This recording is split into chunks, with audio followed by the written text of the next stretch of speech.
The diagnostic panel flickered with angry red warnings, casting shadows across Technician Aria Lowe's face as she worked in the dim maintenance bay of Outpost Theta 7.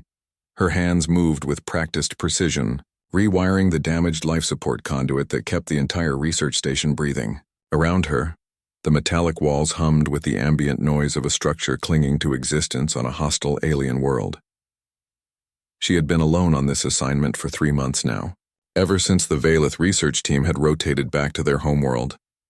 The feline-like aliens had left her with endless repairs, and a station that groaned under the weight of incompatible technologies. They built for elegance. She fixed for survival. Aria reached for her sonic screwdriver, the custom-modified tool she'd carried since her academy days, and found empty air. She patted her tool belt, checked her pockets, then sat back on her heels with a frustrated sigh. The screwdriver was gone, and without it, the recalibration would take hours instead of minutes. Perfect, she muttered, scanning the cluttered floor around her. The bay was a labyrinth of exposed conduits, spare parts, and half-disassembled machinery. The screwdriver could be anywhere. A soft, chittering sound made her freeze. Aria turned slowly, her hand instinctively moving toward the plasma torch at her hip. The sound came again, not threatening but curious. She had been briefed about the local fauna, the Kethrin, pack predators with razor-sharp claws and intelligence that bordered on sapience. The adults avoided the outpost, but the cubs, from behind a stack of power cells, a small shape emerged. The Kethrin cub was no larger than a terrier, its silvery blue fur catching the dim light. 6 legs carried it forward in an awkward, endearing gait. Its oversized ears swiveled toward her, and its triple-pupiled eyes fixed on Aria with unmistakable intent. Between its teeth, held with surprising gentleness, was her sonic screwdriver. Aria's breath caught. The cub sat down 3 meters away, tail curling around its body, waiting.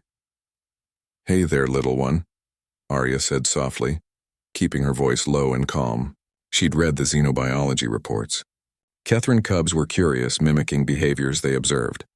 But they were still wild, still dangerous if startled. "That's mine. I need it back." The cub tilted its head, chittering again. It didn't move closer, didn't retreat. Just sat there, the screwdriver gleaming in its mouth. Aria slowly lowered herself to sit cross-legged on the cold floor, making herself smaller, less threatening. It was a gamble. Humans had a reputation across the galaxy for their persistence, their refusal to back down. But Aria had learned something else during her years among alien species. Sometimes strength meant knowing when to be gentle. "You brought it to me, didn't you?" she asked, though she knew the cub couldn't understand her words. "You saw me looking for it." The cub's ears perked up at the soft tone of her voice. It stood, took 2 hesitant steps forward, then stopped again. Aria noticed something then, the way the cub held the tool, not carelessly clamped between teeth, but carefully, deliberately, the way a craftsman might carry something precious. Aria extended her hand, palm up, and waited. This was the human gift that so many species found baffling: patience. Where others might have grabbed, threatened, or tried to lure with food, Aria simply offered trust and time. The cub watched her for a long moment. Then slowly it padded forward. Each step was measured, cautious. When it reached her, it lowered its head and gently placed the screwdriver in her outstretched palm. The metal was warm from the cub's mouth, unharmed. "Thank you," Aria whispered, genuine gratitude in her voice. She didn't move to touch the cub, didn't make any sudden gestures. She just held the tool and smiled. The cub chirped, a different sound now, almost pleased, and sat down directly in front of her. Its tail swished back and forth across the floor. Aria recognized the body language from the reports. Contentment, expectation. "You want something," she observed, studying the small creature. "You think bringing me things earns what, food? Affection?" The cub blinked its 3 pupils in sequence, a gesture the Kethrin used to show non-aggression. Aria felt something tighten in her chest. This wasn't just animal behavior. This was connection.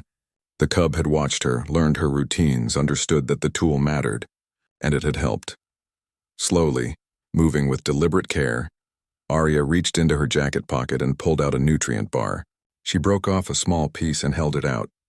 The cub's nostrils flared, sampling the scent.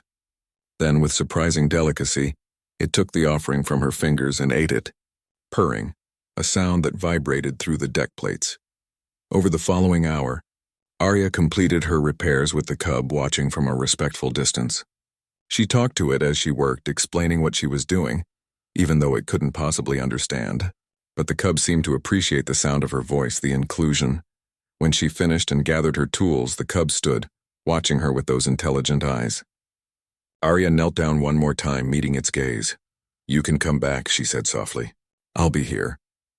The cub chittered once, then turned and bounded toward the ventilation shaft it had likely used to enter. At the opening, it paused and looked back at her as if committing her to memory. Then it was gone. Arya stood alone in the maintenance bay, sonic screwdriver in hand, and realized something profound. The galaxy saw humans as relentless, as conquerors who never quit. But maybe humanity's real strength was something simpler: the ability to see potential allies in unexpected places, to extend trust when logic said to be cautious, to fix more than just machines. She smiled and returned to work. Tomorrow she'd leave some food by the ventilation shaft. Just in case Core, she decided the cub deserved a name, decided to visit again. After all, every great partnership had to start somewhere. And in the cold depths of space, on a lonely outpost light years from Earth, a human and a cub had just planted the seeds of something neither species had expected: friendship.